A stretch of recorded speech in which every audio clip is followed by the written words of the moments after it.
vais du coup essayer de dévoiler un petit peu ce que le droit peut dire sur la créature de Frankenstein, sur le mythe de Frankenstein, et comment il l'utilise.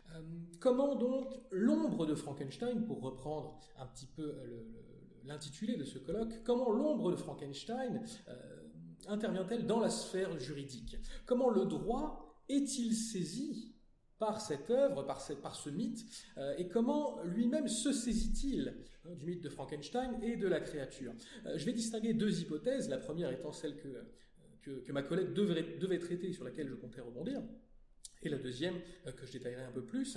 La première qui va constituer l'histoire de Frankenstein vue par les yeux du droit, par les yeux des juristes, qui nous intéressera dans un premier temps. La seconde, l'histoire de Frankenstein, la référence à Frankenstein dans la plume, cette fois, des juristes. Comment les juristes utilisent-ils cette référence au mythe de Frankenstein?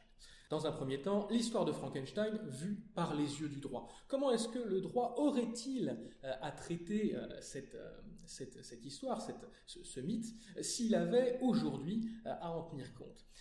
Tout part d'une violation du droit, d'une violation d'un grand principe, qui est le principe du respect dû au cadavre.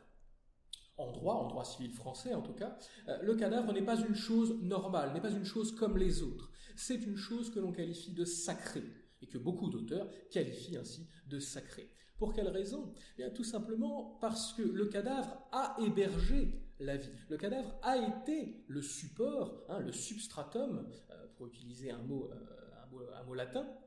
Il a été le support de la personne juridique, et de ce fait, il s'en trouve véritablement protégé par le droit. Cette protection, si elle a eu lieu de tout temps, que l'on se réfère par exemple au mythe d'Antigone, en droit français, elle a été véritablement cristallisée dans les textes dans les années 2000. À la suite d'une affaire qui est remontée jusqu'à la Cour de cassation, la plus grande juridiction dans l'ordre civil français, qui concernait une exposition de cadavres plastinés. Alors pour la petite anecdote, la plastination de cadavres, c'est un procédé de conservation et d'exposition des cadavres qui consiste à remplacer tous les fluides périssables par du plastique. Et donc à permettre de voir d'une manière pérenne le fonctionnement du corps humain, les organes, les muscles, lorsqu'ils fonctionnaient. Donc cette exposition a été interdite en droit français au nom de la dignité humaine, au nom de l'ordre public, puisque notamment elle avait une vocation pécuniaire, si vous voulez. Il y avait une recherche du lucre, une recherche du profit. Ce que les juges sont venus préciser par rapport à cela, c'est que si cette exposition avait été faite dans un but pédagogique ou scientifique, elle aurait pu être menée. Mais comme le but principal était celui de la recherche du profit, elle a été interdite. À la suite de cela, on a eu dans notre droit civil un article qui est venu préciser véritablement le statut du cadavre et qui est venu dire que le cadavre, les restes humains, devaient être traités avec respect, dignité et décence. Autant de marques d'un traitement digne, qui ne sont pas respectés par le docteur Frankenstein lui-même lorsqu'il cherche justement à recréer la vie en utilisant des morceaux de cadavres fraîchement décédés. Cela nous amène à nous poser la question, quel est le statut du corps, quel est le statut du corps humain en droit? Question d'actualité aujourd'hui, puisque en droit, il y a ce que l'on appelle une summa divisio, une grande division entre les choses et les personnes. C'est la plus grande distinction qui existe en droit français. Cette distinction qui oppose les choses aux personnes, distinction que l'on fait remonter au droit romain, les personnes étant les seules à pouvoir s'exprimer sur la scène juridique, étant les seules entités à être titulaires de droit, et donc à pouvoir posséder des choses, à pouvoir, si vous voulez, entretenir des liens juridiques avec les autres personnes. Donc la question se pose de savoir comment qualifier le cadavre. Le cadavre, très classiquement, on le qualifie comme une chose. Ce n'est plus une personne, puisque la personnalité juridique débute à la naissance et prend fin à la mort. Dès lors, si le cadavre est une chose, on l'a dit, c'est une chose sacrée, particulière, protégée. Mais qu'en est-il de Frankenstein? Cet assemblage de cadavres assemblés et réanimés, eh bien, là encore, cela va venir bouleverser notre summa divisio, notre grande distinction en droit français, puisque l'on ne sait pas s'il s'agit d'une personne ou d'une chose. Et c'est d'ailleurs là peut-être le point qui poserait un problème au droit français, puisque seuls peuvent être considérés comme responsables, et donc avoir à répondre de leurs actes, soit d'une manière pénale, c'est-à-dire être sanctionnés pour les infractions qu'elles ont commises, soit d'une manière civile, c'est-à-dire devoir réparer les dommages qu'ils ont subis, les personnes. Les choses ne peuvent jamais être considérées comme responsables en droit. On peut être, par opposition, responsable d'une chose que l'on a sous sa garde, très classiquement une personne qui lance un ballon de foot sur une autre qui lui entraîne des dommages corporels, ou qui va briser une vitre de la propriété de quelqu'un d'autre, sera responsable des dommages causés par la chose qu'elle avait sous sa garde, selon la définition juridique de la chose. D'ailleurs, la créature de Frankenstein, là encore, poserait problème. On ne sait pas véritablement comment la qualifier, savoir s'il s'agit d'une chose et d'une personne. Et cela, en droit, fait écho aujourd'hui à une problématique que l'on a quant à savoir comment qualifier certaines entités. Aujourd'hui, la qualité de personne juridique, elle est restreinte, elle est exclusive aux personnes humaines, aux êtres humains, qu'ils soient solitaires, c'est la personne physique, ou en collectivité, c'est la personne morale, l'État, n'importe quelle entreprise, n'importe quelle société, qui se voit dotée de la personnalité morale. Mais il y a une certaine exclusivité humaine. Aujourd'hui, on voit que cette exclusivité, elle est remise en question. Pas forcément par des créatures de Frankenstein, mais par les animaux, dont certains voudraient qu'ils se voient reconnaître la personnalité juridique, ce qui est le cas dans certains États, par des entités naturelles, qu'on pense à un fleuve qui a obtenu la personnalité juridique, à des requins à côté de l'Australie qui ont obtenu la personnalité juridique et qui ont, dès lors, par l'intermédiaire de représentants, pu faire exercer certains droits, certaines protections, ou encore des entités religieuses. Une idole, par exemple, a pu en Inde obtenir la personnalité juridique et les représentants de cette idole ont pu exercer une action pour récupérer des biens ayant été consacrés à cette idole. Il y a également un quatrième cas qui peut-être peut nous intéresser davantage, c'est celui de l'intelligence artificielle ou des robots. Certains chercheurs, certains professionnels militent en faveur de la reconnaissance de la personnalité juridique des robots ou des intelligences artificielles, de manière à ce que lorsque ces robots ou ces intelligences artificielles commettront un dommage, engendreront un dommage, lorsque leur action engendrera un dommage, eh bien, le patrimoine de ce robot ou de cette intelligence artificielle puisse être mobilisé pour réparer ce dommage. Ce n'est néanmoins pas d'actualité aujourd'hui. En tout cas, pour ce qui est du droit positif, le droit, à l'heure actuelle, refuse d'accorder la personnalité juridique, en France en tout cas, à une entité autre qu'humaine. C'est dès lors ce que l'on appelle la dignité de l'être humain, l'éminente dignité de l'être humain, qui engendre effectivement des droits, le fait d'être seul sujet de droit, donc seul capable de s'exprimer sur la scène juridique, mais également des devoirs. En parlant de dignité humaine, l'un des arrêts que l'on cite très classiquement en première année pour introduire le sujet, c'est l'arrêt Morson-sur-Orge de 1995. Vous avez dû très certainement en entendre parler, ne serait-ce qu'avoir entendu les faits. C'est l'interdiction du lancer de nains. En effet, donc dans les années 95, il était une attraction assez populaire d'une personne de petite taille qui se déplaçait de village en village dans les discothèques pour se faire lancer par les clients de la discothèque, et à celui qui lancerait la personne de petite taille le plus loin possible et remportait la mise du soir. Cette attraction, le maire de la commune de Morson-sur-Orge l'a jugée attentatoire à la dignité humaine, a pris un arrêté interdisant cette attraction. C'est allé jusque devant le Conseil d'État, donc qui est l'autre juridiction suprême, mais cette fois de l'ordre administratif, qui a effectivement reconnu que cette attraction portait atteinte à la dignité humaine et donc devait être interdite. Quand bien même la personne qui s'y prêtait, le nain, M. Wackenheim, lui était d'accord pour ce faire. Cela constituait son gagne-pain. Il était volontaire. Donc on le voit, le principe de dignité humaine, s'il engendre cette exclusivité de la personne sur la scène juridique, permet également d'imposer à l'homme un certain comportement, qui doit être jugé comme digne. Effectivement. un certain comportement qui va poser des limites, en un sens, à la volonté individuelle au nom de quelque chose de transcendant, au nom de l'humanité en tant que groupe et en tant que qualité. Cette notion de dignité humaine, aujourd'hui, on considère qu'il s'agit là du fondement de l'ensemble de l'ordre juridique, de l'ensemble de l'ordre normatif intitulé le droit. Et dès lors, c'est lui qui fonde également toutes les protections dont bénéficie aujourd'hui l'espèce humaine en droit, notamment les protections en matière génétique. Il est interdit, selon le Code civil, de porter atteinte à l'intégrité de l'espèce humaine. C'est cette dignité individuelle, le fait d'être humain et de devoir le rester, qui justifie, en un sens, que l'on protège l'humanité telle qu'elle est et telle qu'elle doit le rester. L'espèce humaine doit rester humaine.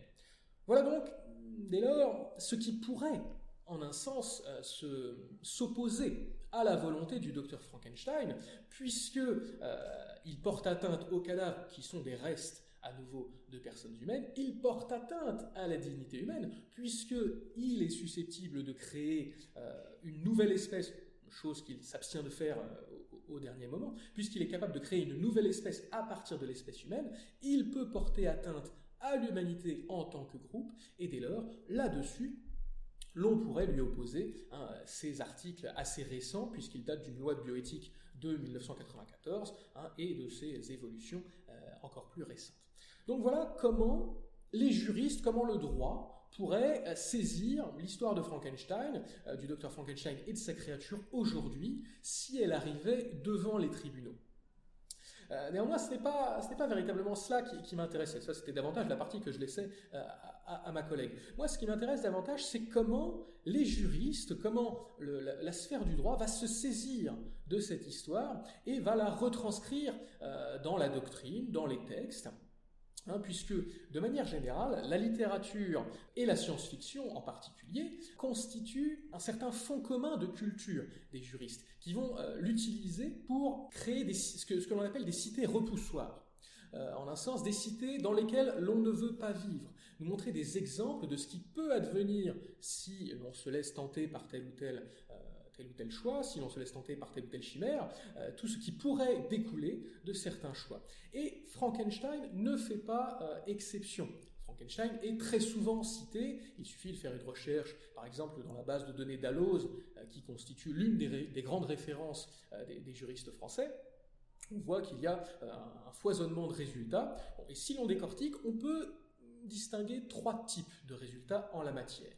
Le premier, peut-être celui qui nous intéresse le moins, c'est l'utilisation de la notion de Frankenstein, le qualificatif de Frankenstein, pour critiquer les textes. Et là, on voit la confusion qu'il y a entre le docteur Frankenstein et sa créature, puisque la confusion est systématiquement faite en la matière. On qualifie souvent un texte de texte Frankenstein, d'article Frankenstein, lorsque on cherche à critiquer un article de loi qui a été constitué de briques et de brocs, un assemblage de dispositions éparses que l'on a retrouvées dans tel ou tel code, ou des dispositions que l'on a cherché à ressusciter, entre guillemets, des dispositions abrogées mais que l'on a cherché à ramener d'entre les abrogés pour justement les ramener à la vie juridique. Dispositions qui justement, selon les critiques, ne sont plus d'actualité ou sont totalement obsolètes. Donc il y a cette première aspect, cette première référence à la créature de Frankenstein, au mythe de Frankenstein dans la sphère juridique, mais c'est davantage justement pour, si vous voulez, souligner cette distinction entre les personnes et les choses, qu'elle est utilisée dans les textes, et c'est là que c'est plus important. Souligner la distinction, donc à nouveau la summa divisio entre les personnes et les choses, que les auteurs, si vous voulez, utilisent cette référence à la créature de Frankenstein. Ils vont venir invoquer ce mythe pour justement inciter les scientifiques, inciter les juristes à bien distinguer les personnes qui sont sacrées, qui doivent être protégées, des choses qui, à l'inverse, doivent en être séparées, les choses qui sont objets de droit, les personnes qui sont sujets de droit. Cette distinction des choses et les personnes, à nouveau, elle constituera, selon certains auteurs, l'enjeu du 21e millénaire. Du 21e siècle. L'enjeu du 21e siècle, pourquoi ? Parce qu'aujourd'hui, l'on a ces tentatives de réifier la personne et des tentatives de personnifier les choses. La personnification des choses, je vous en ai brièvement parlé lors de la première partie, mais l'on a également des tentatives de réification de la personne, c'est-à-dire de traiter les personnes comme des choses. Mouvement auquel le droit français tente de s'opposer très clairement, mais l'on voit qu'il y a bien un brouillage des frontières. L'exemple typique qui est pris, c'est l'exemple des sex dolls, les poupées, si vous voulez, les poupées sexuelles, qui ont un grand succès, notamment au Japon, aujourd'hui deviennent tellement réalistes, avec les progrès en matière d'intelligence artificielle et de robotique, que l'on s'y croirait. La distinction entre les personnes et ces choses anthropomorphiques, c'est-à-dire qui ont la forme de personnes, tend à se brouiller. Un robot a à nouveau obtenu la personnalité juridique en Arabie Saoudite, le robot Sophia.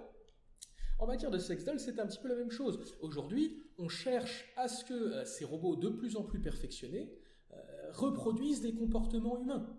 Il y en a, par exemple, qui savent imiter certains comportements humains, notamment la possibilité de se refuser à l'acte sexuel. Donc, des robots qui servent à reproduire un viol. Se pose la question de savoir, est-ce qu'il faut interdire ou non ces robots, sachant que ce qu'ils servent à reproduire avec les personnes qui les utilisent s'assimilerait à un viol s'il s'agissait d'une personne en face. L'on voit donc, si vous voulez, là le brouillage qu'il y aurait entre les personnes et les choses, brouillage à propos duquel est à nouveau invoqué ce mythe de Frankenstein qui vient donc à nouveau porter atteinte à cette distinction entre les personnes et les choses. Et enfin, la troisième, et sur laquelle je vais insister, la troisième occurrence, si l'on veut, dans laquelle le mythe de Frankenstein est convoqué, c'est en matière scientifique. Il est invoqué, et généralement il n'est pas invoqué tout seul. Il est invoqué avec le mythe du golem et avec le mythe de Prométhée. Des mythes dans lesquels la créature va se retourner contre son créateur, pour ce qui est du golem, ou dans lequel la science, le scientifique, sera puni parce qu'il a cherché à dépasser sa juste place dans l'univers, parce qu'il a cherché à aller plus loin que la place qui lui était attribuée. C'est le mythe de l'hubris, effectivement, et Frankenstein a pu être qualifié de mythe de l'hubris en ce sens. L'homme cherche à s'attribuer, si vous voulez, le pouvoir de la vie après et cherche à s'attribuer également le pouvoir sur la mort.